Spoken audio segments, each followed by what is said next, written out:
तो कैसे हैं बच्चे आप सब? उम्मीद करते हैं अच्छे होंगे, स्वस्थ होंगे, मस्त होंगे, अपनी पढ़ाई में व्यस्त होंगे।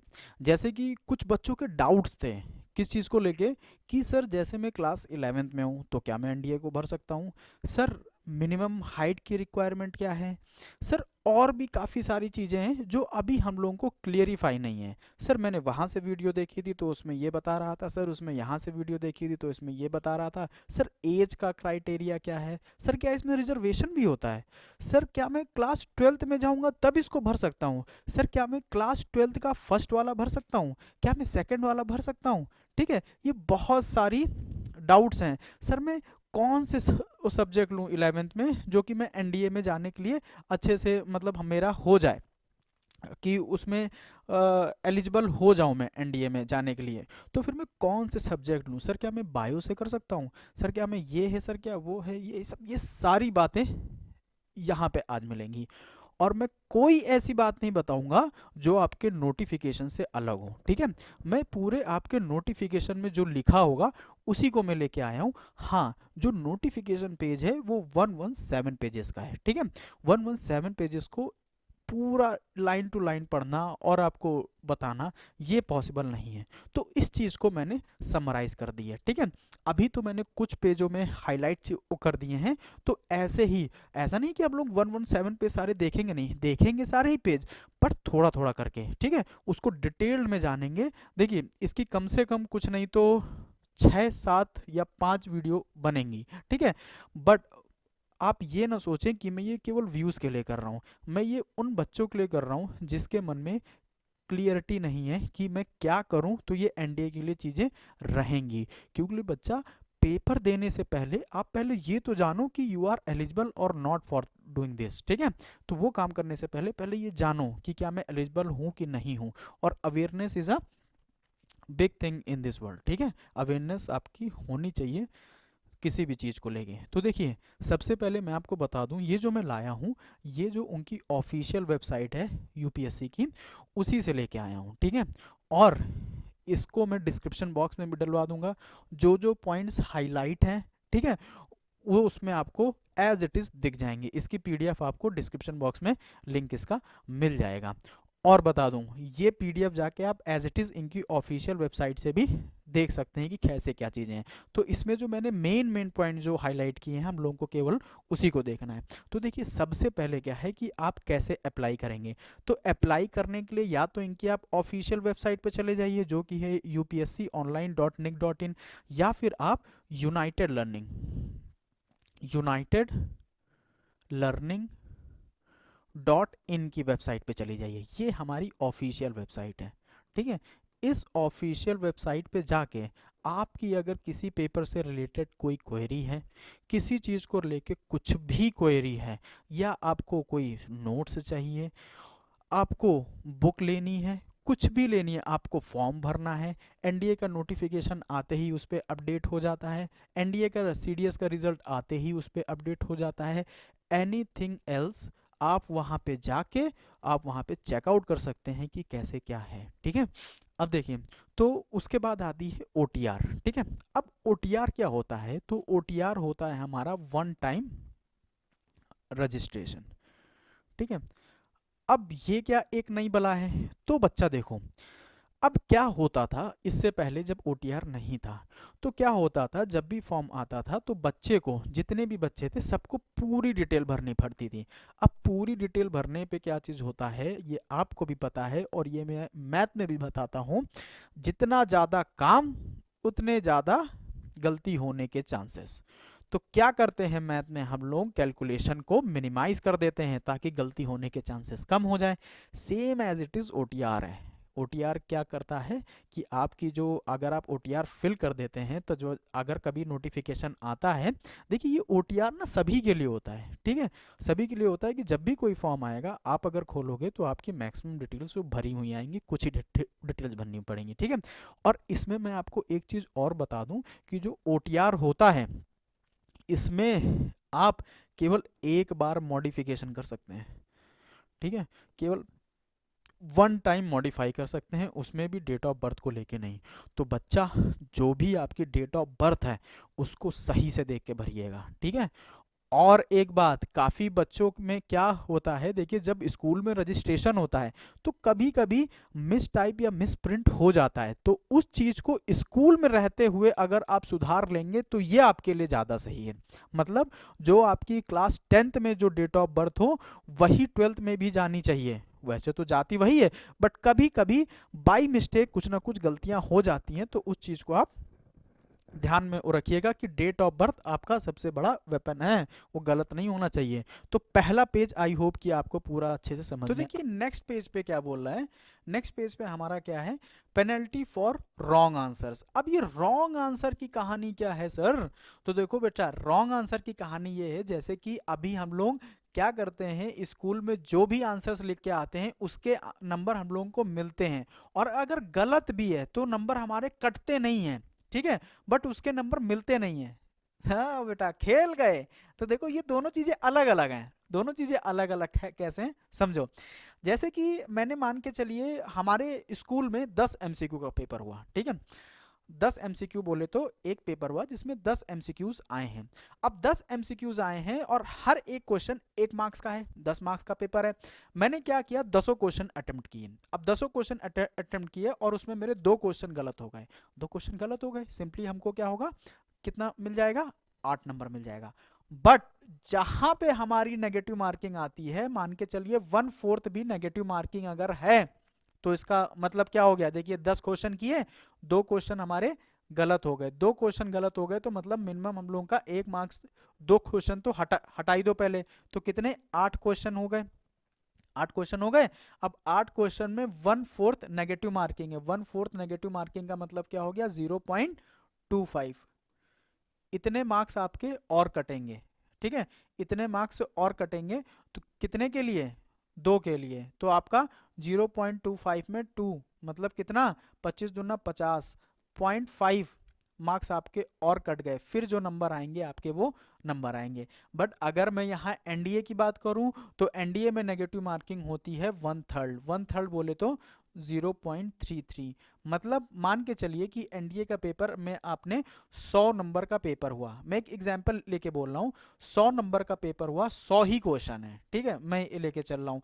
अब क्या चीज हुआ, नेगेटिव मार्किंग को देखते हुए बच्चों ने क्या चीज किया, 80 क्वेश्चन करके आए, 20 क्वेश्चन छोड़ दिए, ठीक है, 80 क्वेश्चन करके आए, 20 क्वेश्चन छोड़ दिए।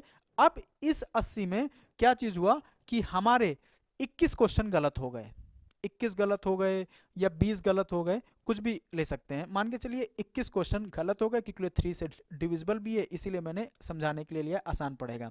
तो 21 क्वेश्चन गलत हैं और 80 क्वेश्चन किए हैं टोटल, ठीक है, तो ये टोटल है।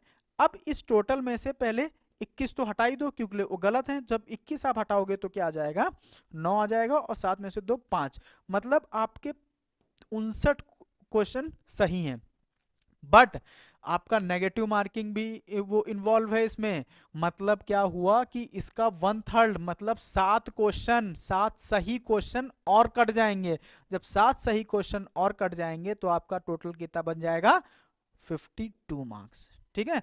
तो जहां नेगेटिव मार्किंग इन्वॉल्व होती है वहां बच्चा हम लोग ध्यान से पेपर को करते हैं, और जिसमें अगर कंफर्म नहीं होते हैं तो उसको नहीं करते हैं, तो ये होता है नेगेटिव मार्किंग का। और आपको ये तो पता ही होगा कि ऑनलाइन एग्जाम होता है इसका, और हमको ब्लैक बॉल पॉइंट पेन लेके जाना है। अब ब्लैक बॉल पॉइंट पेन लेके जाना है, उसमें काफ़ी बच्चों के ये क्वेश्चन रहते हैं, सर जैसे ये सर्कल है, अब इस सर्कल को मैंने इतना ही भरा, इतना नहीं भरा, या फिर ऐसे ऐसे भरा, या फिर ऐसे ऐसे भरा, तो बच्चा देखो जो भी सर्कल उसमें जो ओएमआर शीट होती है उसमें हम लोगों को जो भी सर्कल दिया है उसको पूरा ही फिल करना होता है। क्यों ऐसा क्यों बोला जाता है, तो ऐसा इसलिए बोला जाता है कि जो इसकी कॉपी चेक होती है वो मशीन बेस्ड होती है, मशीन कॉपियां चेक करती है, और मशीन में अगर उसको जिस भी पैरामीटर पे सेट किया गया है, अगर उसके पकड़ में ये चीजें नहीं आई तो भाई वो तो आपका क्वेश्चन चला ही गया, भले आपने सही किया हो, ठीक है। तो इसीलिए कहा जाता है कि इसको पूरा ब्लैक करके आओ ताकि मशीन को सही से विजिबल हो जाए। तो आई होप कि आपको ये भी पॉइंट समझ में आया होगा। नेक्स्ट पेज पे चलते हैं। नेक्स्ट देखिए, थर्ड पेज में वैसा कुछ नहीं था इसलिए मैंने हाईलाइट नहीं किया, बस इसमें यही है कि क्या क्या चीज़ें नहीं ले जानी है, तो वो आप भी बखूबी जानते हो कि हमको फ़ोन नहीं ले जाना है और कुछ ऐसा कोई डिवाइस नहीं लेके जाना है जिससे कि हमको वहाँ से निकाल दिया जाए, ब्लैक लिस्ट कर दिया जाए। तो ये जो चीज़ें हैं ये इस बार पेपर की उसके हैं अकॉर्डिंग है जो हमारा नोटिफिकेशन आया है। तो अप्रॉक्सीमेट मतलब 350 सीट के ऊपर ही आता है अप्रॉक्सीमेट, इस बार 400 है। ठीक है, अब देखिए, अब यहाँ है एलिजिबिलिटी क्राइटेरिया। अब धीरे धीरे आप अपने पेस पे आ रहे हो कि जो आपके डाउट्स हैं वो धीरे धीरे क्लियर होते जा रहे हैं। तो सबसे पहला पॉइंट क्या है कि वो इंडियन सिटीजन होना चाहिए और वो अनमैरिड होना चाहिए। ठीक है, आपके वैसे तो सभी अनमैरिड ही हो गए अभी, जो लोग वीडियो देख रहे हैं या जो लोग तैयारी करने के लिए हम लोगों के साथ जुड़े हुए हैं। ठीक है, तो अच्छा यहाँ पे मैं आपको एक बात और बता दूं, अगर कोई भी बच्चा बेसिक से, चाहे वो 10th के बाद कर रहा हो, चाहे वो 11th के बाद कर रहा हो, चाहे वो 12th में रह के कर रहा हो, मैं आपको बता रहा हूँ, अगर आप जाके प्लेलिस्ट में जो वीडियोस हैं, ठीक है, आप एक बार बस उसको देखो। ठीक है, आप कहीं से भी पढ़ रहे हो, कुछ भी कर रहे हो, वो मैटर नहीं करता है। ठीक है, आप जाके देखो, वो सारी videos free of cost available हैं। और मैं इसका दावा लिख के दे रहा हूँ कि फ्री ऑफ कॉस्ट का मतलब ये नहीं होता है कि वो बेकार है। वो फ्री ऑफ कॉस्ट तो है, बट आप जाके एक बार चेकआउट करो, वीडियो देखो, क्वेश्चंस करो, और आप बताओ मुझे कि उस चैप्टर से रिलेटेड जो भी चैप्टर आपने पढ़ा है उससे क्वेश्चन आया है कि नहीं आया है। ठीक है, अब आ जाते हैं इस पे। तो इसमें क्या, अनमैरिड होना चाहिए, मेल हो चाहे फीमेल हो। ठीक है, और इंडियन सिटीजन होना होना चाहिए, और नेपाल का भी चलेगा, और कोई ऐसा पर्सन हो जो कि माइग्रेटेड कहाँ से हो, पाकिस्तान से हो, बर्मा से हो, और श्रीलंका से हो, ईस्ट अफ्रीकन कंट्रीज जैसे Kenya, Uganda, United Republic of Tanzania, Zambia, Malawi, जायरे and Ethiopia and Vietnam, with the intention of permanently settling in India. मतलब वो लोग क्या हो, वहाँ के माइग्रेटेड हो, बट वो जब माइग्रेटेड हो तो इंडिया में परमानेंटली सेटल हो गए हो, वो पर्सन्स भी एलिजिबल हैं फॉर द एनडीए। ठीक है, ये समझ गए। अच्छा, यहाँ पे हम लोग ने देख लिया मेल या फीमेल अनमैरिड कैटेगरी में आने चाहिए, वही इस फॉर्म को भर सकते हैं। ठीक है, अच्छा वो बंद हो गई है स्लाइड, मैं फिर से खोले दे रहा हूँ। ठीक है, तो बस आपको ध्यान देते रहना है और कुछ नहीं, मैं आपको लाइन बाय लाइन सारी चीज़ें ए टू जेड आपको सारी चीज़ें समझाता रहूँगा कि कैसे क्या है। ठीक है, और सारे डाउट आपके आज से ये जो 3-4 वीडियो भले वीडियो बनेगी, बट आपके सारे डाउट एक एक बच्चे के क्लियर हो जाएंगे। ठीक है, अगला क्या है, candidate should note that the only the date of birth as a recorded in the matriculation secondary school. मतलब जो आपकी डीओबी है वो आपके क्लास 10th और 12th की ही ली जाएगी। ठीक है, क्लास 10th ही मस्ट होता है, क्लास 10th की ही जो डेट ऑफ बर्थ होती है वही मान्य होती है। क्योंकि आप देखो, आप कभी भी इन फ्यूचर अगर अपना डीएल ड्राइविंग लाइसेंस भी बनवाने जाओगे तो वहाँ क्लास 10th की ही मार्कशीट मांगते हैं, ना कि क्लास 12th की मांगते हैं। ठीक है, तो उस चीज़ को ध्यान रखो, भले क्लास 10th और 12th की मार्कशीट कहीं नहीं काम आती है, बट डेट ऑफ बर्थ के लिए ये मस्ट है। ठीक है, अगला देखते हैं। अगला क्या है, candidate should also note that the once a date of birth has been claimed by them और entered in the record of the commission for purpose of admission to the example, no change will be allowed subsequently or any subsequent exam on any ground whatsoever। ठीक है, मतलब जो आपने date of birth डाल दी है फिर आप उसको बाद में चेंज नहीं कर सकते हो। इसीलिए बोल रहा हूँ कि जल्दी का काम शैतान का होता है। अगर आप फॉर्म भर रहे हो तो थोड़ा सा समय लेके भरो, जरूरी नहीं कि भाई उसी 4-5 मिनट में हमको पूरा फॉर्म फिलअप करना है। आप 4-5 मिनट, 10 मिनट, 15 मिनट दे के आराम से तब फॉर्म भरो। ठीक है, और अगर आपको फॉर्म भरने में कोई भी दिक्कत आ रही है, आप नीचे चल रहे नंबर पे व्हाट्सएप करें, आपको आपकी समस्या का हल किया जाएगा। ठीक है, नेक्स्ट पॉइंट क्या है, the candidate should exercise due to care while entering their date of birth is in the respective column of online application form for the examination if on the verification of any subsequent stage any variation is found in their date of birth from the one entered in the matriculation and equivalent examination certificate, disciplinary action to be taken against them by the commission under rule।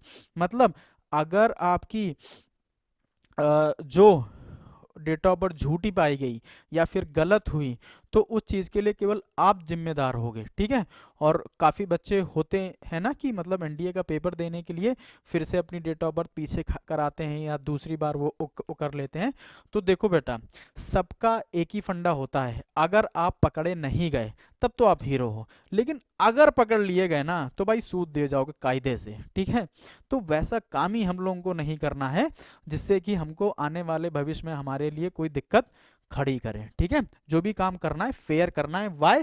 Because हम लोग country को सर्व करने जा रहे हैं, और भाई जहां कंट्री की बात आती है ना वहां हमको कोई भी चीज फेक नहीं करनी है, ठीक है।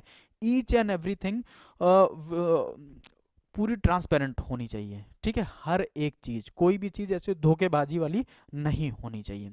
अब देखिए नेक्स्ट नेक्स्ट पॉइंट क्या बोल रहा है। The candidate should also note that the no addition वो deletion any changes are allowed in the online application for the NDA and NA examination in the circumstances on it the submitted after the closure of the window and modification application is detailed in the paragraph, ठीक है। ठीक है, मतलब एक बार window close होने के बाद फिर आप उसमें कोई चीज़ें और अपडेट नहीं कर सकते हो, ठीक है। अगला क्या है, देखिए candidate must taken undertaked not to marry until they completed. देखिए अब ये ना ये जो पॉइंट है ये काफ़ी बच्चों का डाउट होता है, ये भी पॉइंट हम लोग देखते हैं। देखिए इसमें क्या क्या बोल रहा है,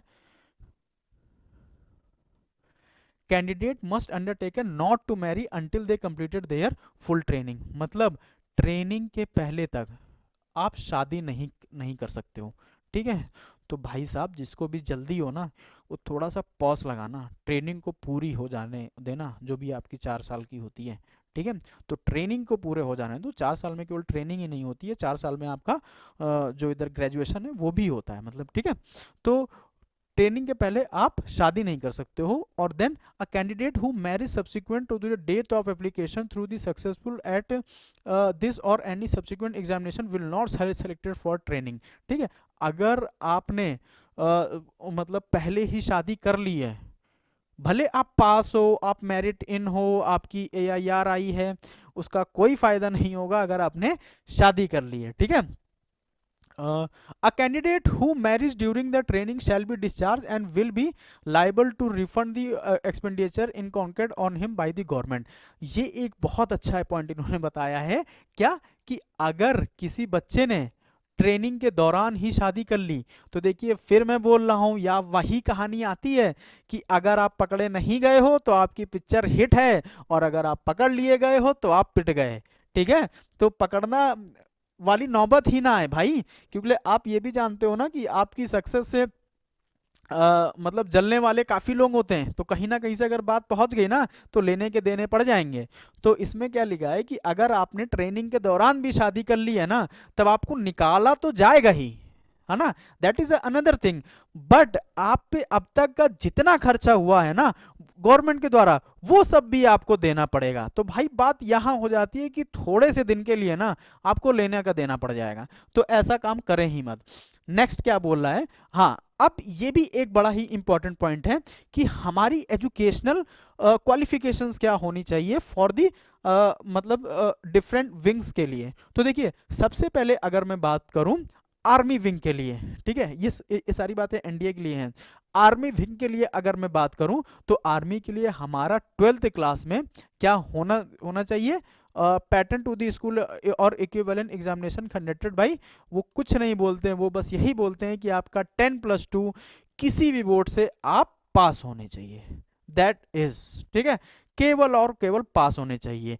बट अगर बात आती है एयरफोर्स विंग की, तो भाई एयरफोर्स विंग है वो, तो एयरफोर्स में है तो मतलब आपको टेक्निकलिटी भी आनी चाहिए, और टेक्निकलिटी के लिए क्या जरूरी है, मैथ एंड फिजिक्स। तो देखिए एयरफोर्स के लिए और नेवल विंग के लिए हमको क्या चीज चाहिए, 10+2 कैडेट एंट्री स्कीम के लिए भी कि 12th में हमारा फिजिक्स केमिस्ट्री एंड मैथ होना कंपलसरी है, ठीक है। और वो किसी भी बोर्ड से हो, इट डजेंट मैटर, बस आपका जो देखिए एयरफोर्स है, एयरफोर्स में आपका 12th में मतलब 10+2 में, या फिर 12th बोलें, 10+2 में आपका PCM होना कंपलसरी है, और आर्मी के लिए आप किसी भी उससे जा सकते हो। अगला देखते हैं point, such candidate who qualify the SSB interview but not the produce matriculation or equivalent certificate in original at the time of SSB interview should forward daily self-attested photocopies to the Directorate of General of Recruiting, army headquarter West Bengal. ठीक है, ये सारे address दिए हैं। और उसके बाद by the this, अच्छा ये इस साल के वो हिसाब से, Fehling which there candidate will be cancelled.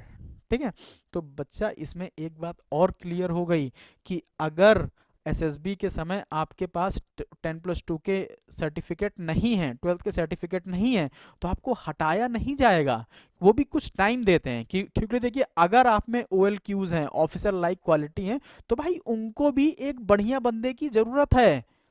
ठीक है, उनको भी जरूरत है, तो वो नहीं हटाएंगे, वो आपको थोड़ा सा टाइम देंगे कि उस डेट तक आपको ये चीजें कर देनी है। ठीक है, और उसमें अलग अलग के वो हमारे एड्रेस दिए हैं कि आर्मी का अलग है, नेवल का अलग है और एयरफोर्स का अलग है, वो सारी चीजें। अब देखिए यहाँ पे एक पॉइंट दिया है, candidate appearing in the class 11th exam are not eligible for this exam.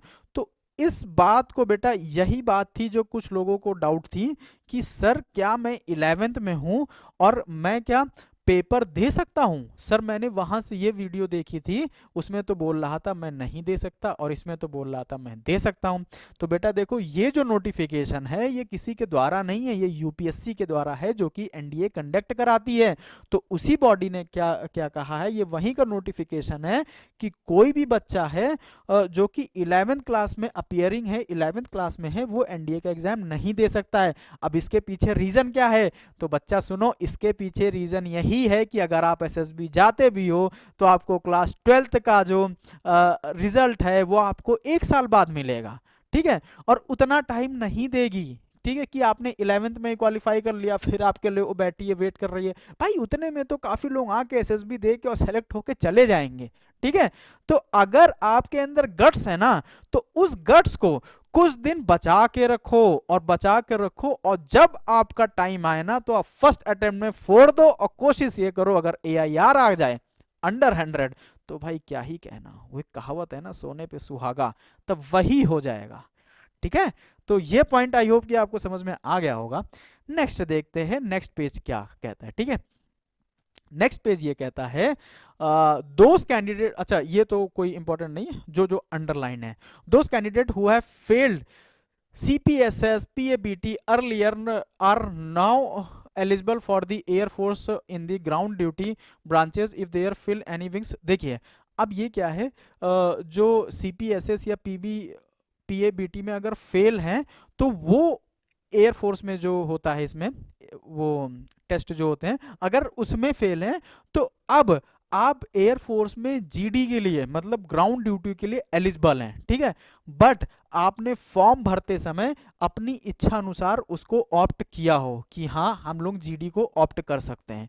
ठीक है, next point, a candidate who has resigned और withdrawn on disciplinary ground for any of the training academy of arm forces is not eligible to apply. ठीक है, कौन नहीं apply कर सकते हैं, कैंडिडेट हु हैज रिजाइंड, जिन्होंने रिजाइन दिया हो या फिर उनको किसी डिसिप्लिनरी एक्शन, मतलब आपने वहां का डिसिप्लिन खराब किया है, कुछ किया और वहां से आप निकाले गए हो, तो आप एलिजिबल नहीं हो। वाई, इसकी क्या गारंटी है कि अब आप में चेंजेस आ गए होंगे और आपने डिफेंस का डिसिप्लिन तोड़ा है। देखिए, D for defence, D for discipline, वो शब्द ही ऐसा मैच कर गया कि अगर आपको बेटा इसको चाहिए भी ना तो आपको अपने जिंदगी में अनुशासन तो लाना पड़ेगा, डिसिप्लिन तो लाना पड़ेगा, क्योंकि विदाउट डिसिप्लिन आप अचीव नहीं कर पाओगे, ये लिख के ले लो। हाँ, आप पढ़ने में थोड़ा सा 19-20 हो वो चलेगा, ठीक है, बट डिसिप्लिन और OLQ आप में होने चाहिए, OLQs तो मस्ट है। ठीक है, देन क्या है, फी आप जानते ही हो 100 रुपए भरते हैं। ठीक है, और उसमें भी जो रिजर्वेशन होता है, जो हमारे बैकवर्ड क्लासेस होते हैं उनके लिए फी ऑफ है, या फिर जो सैनिक स्कूल के या फिर किसी आर्मी स्कूल के स्टूडेंट होते हैं उनके लिए भी फीस ऑफ होती है। ठीक है, तो देखिए, और इसमें सबसे अच्छी बात क्या है कि इसमें जो रिजर्वेशन है वो केवल फीस तक ही सीमित है। जी हाँ, केवल फीस तक सीमित है। आगे नहीं सीमित है कि आप इतने नंबर लिया हो, तो नंबर के बेसिस पे रिजर्वेशन कतई नहीं है। एकदम फेयर कॉल होती है इसमें, इसमें रिजर्वेशन नहीं है। रिजर्वेशन केवल इसमें कॉल किसकी है, केवल फीस को लेके। तो इस चीज को ध्यान में रखें, ये आपके लिए बहुत अच्छी अपॉर्चुनिटी है। जो बच्चों का ये रहता है कि यार इसमें रिजर्वेशन है, मैं जनरल हूँ, इसका हो जाएगा वो हो जाएगा, इसमें ये सब कोई चीजें नहीं है, आपका रिजर्वेशन है ही नहीं इसमें, ठीक है। नेक्स्ट चीज है, candidate belonging to schedule caste, schedule tribes और those specified in note to below that the required to pay any fee, no fee वो exemption is however available to OBC candidate and they are required to pay full. मतलब OBC के लिए कोई भी वो फी के लिए छूट नहीं है, उनको पूरी फीस पेमेंट करनी पड़ेगी। अगला क्या है, the ward of serving ex junior commission और non commissioned other rank of the army equivalent rank in Indian army air force also not required to pay. ठीक है, वही जो मैंने आपको बोला कि जो उसमें उनकी फैमिली के कोई हैं, या फिर वो खुद ही अंडर के स्टाफ हैं, या फिर वो सैनिक स्कूल के पढ़े हैं, या फिर मिलिट्री स्कूल के पढ़े हैं, तो अगर इन सब स्कूलों के अगर वो पढ़े हैं तो उनको फ़ी पेमेंट करने की कोई आवश्यकता नहीं है, ठीक है, उनको प्रीफरेंस मिलती है इस चीज़ की। नेक्स्ट पॉइंट क्या है, ये OTR से रिलेटेड है। In case the candidate wants to effect any changes in her OTR profile, it shall be allowed only once in the life time after the registration at OTR platform. ये मैंने आपको पहले भी बता दिया था कि OTR को आप अपनी लाइफ टाइम में एक ही बार मॉडिफाई कर सकते हैं। The option to change in the OTR profile data shall be available till expiry of 7 days from the next day after the closure of application window of the final। मतलब जिस दिन आपकी window close हो जाए उसके बाद 7 दिनों तक खुली रहती है, you can change in it, ठीक है। नेक्स्ट पॉइंट देखते हैं। नेक्स्ट पेज पे कोई इंपॉर्टेंस नहीं है, इस पे भी कोई इंपॉर्टेंस नहीं है, इस पे भी कोई इंपॉर्टेंस नहीं है। अब आ गया ट्रैवलिंग अलाउंसेस। अब जो बात आ गई ना, ये बात आ गई एसएसबी की, कि हम लोग को ट्रैवलिंग अलाउंसेस कब मिलता है, एसएसबी पे मिलता है, और वो फ्रेशर के लिए मिलता है। फ्रेशर बोले तो जब आप फर्स्ट बार एसएसबी फेस करते हो, देन आपको वो ट्रैवलिंग अलाउंसेस दिया जाता है। तो उसमें ट्रैवलिंग अलाउंसेस क्या है, candidate appearing for the SSB interview for the first time for the particular type of the commission that is a permanent और शॉर्ट सर्विस शैल बी वो entitled for the AC third tier to the to and fro railway fare and bus fare including reservation cum sleeper charges with the Indian limits, ठीक है। अब ये नहीं कि आप plane से जा रहे हो तो प्लेन का आपको मिलेगा बिजनेस क्लास का, ये कतई मत हो सोचना, ठीक है। Candidate who apply again for the same type of commission will not entitle to the travelling allowances on any subsequent occasion. मतलब अगर आप फर्स्ट बार जाते हो तो आपको ये सारे अलाउंसेस दिए जाएंगे। कहाँ तक, एसी के थर्ड टीयर तक, ठीक है। एसी का सेकंड टीयर भी नहीं, थर्ड टीयर का आपको अलाउंसेस मिलेगा फर्स्ट बार फ्रेशर को, और अदर उसके बाद अगर आप रिपीटेड हो या दोबारा जाते हो तो आपको अलाउंसेस नहीं दिया जाता। और ये चीज ध्यान रखो भाई, वहां पे ना जो जब आप एसएसबी फेस करोगे कभी लाइफ में, तब आपको पता चलेगा कि फ्रेशर की क्या अहमियत होती है। आप खुद ही ये अपने दिमाग से सोचो, अगर कोई बंदा पहली बार एसएसबी फेस करने गया है तो हम लोग उससे ये उम्मीद रख सकते हैं कि चलो अगर इससे 19-20 हुआ तो थोड़ा सा नेग्लिजिबल रहेगा। बट अगर आप सेकेंड टाइम या थर्ड टाइम गए हो ना, तो आप उनकी नजरों में हो कि भाई तुम यहां से फेस करके जा चुके हो, तुम यहाँ का माहौल देख चुके हो, तो तुमने अब अपने अंदर अपडेट किया होगा चीजों को। तो अगर अपडेट किए हो तो हमारे माइंड में तुम्हारे लिए वो इमेज बन गई है, तो मैं तुमको उस तरह ट्रीट करूंगा, ठीक है। ये चीजें होती हैं। नेक्स्ट देखते हैं, यहां भी कुछ इंपॉर्टेंट नहीं है। देखिए ये पॉइंट क्या बोल रहा है, to be acceptable candidate for the army, navy, naval academy and air force should secure the minimum qualifying marks separately. मतलब इसमें क्या होता है, सेक्शनल कट ऑफ आपको क्लियर करनी पड़ती है। अब सेक्शनल कट ऑफ का मैं अलग से वीडियो लाके आपको दिखा दूंगा कि कैसे इसमें सेक्शनल कट ऑफ, चाहे ये रिटर्न की बात करें जो हमारे सब्जेक्ट के होते हैं मैथ और जीएटी, और चाहे ये एसएसबी और रिटर्न की बात करें, दोनों में सेक्शनल कट ऑफ आपको क्लियर करनी होगी मिनिमम, है ना। कि मिनिमम मार्क्स तो आपको लाने ही है ना, उसके बाद ये डिपेंड करेगा कि हमारी कट ऑफ कितनी गई है, तो हमको कितने मार्क्स लाने हैं, ठीक है। नेक्स्ट वो देखते हैं, अगला क्या दिया है, candidate who were admitted to an earlier course at the NDA और 10+2 cadet entry scheme for the naval academy but were removed therefrom the lack of officer like quality on disciplinary ground will not be admitted for the academy. वही point है कि अगर आपको मतलब वो किया जाता है किसी डिसिप्लिनरी ऑक्शन वो एक्शन से निकाला जाता है, मतलब आपने वहां का डिसिप्लिन कुछ ब्रेक डाउन किया है, तो आप उसके लिए फिर से एडमिटेड नहीं हो, फिर आप बाहर ही रहो। ठीक है, अब यहाँ पे आ गया है मार्क्स। ठीक है, तो ये मैं आपको नेक्स्ट वीडियो में बताऊंगा, क्योंकि वीडियो भी काफी लंबा हो गया, ज्यादा वीडियो लंबी हम लोग नहीं खींच सकते हैं। नेक्स्ट वीडियो में मिलते हैं बच्चा, तब तक के लिए जय हिंद।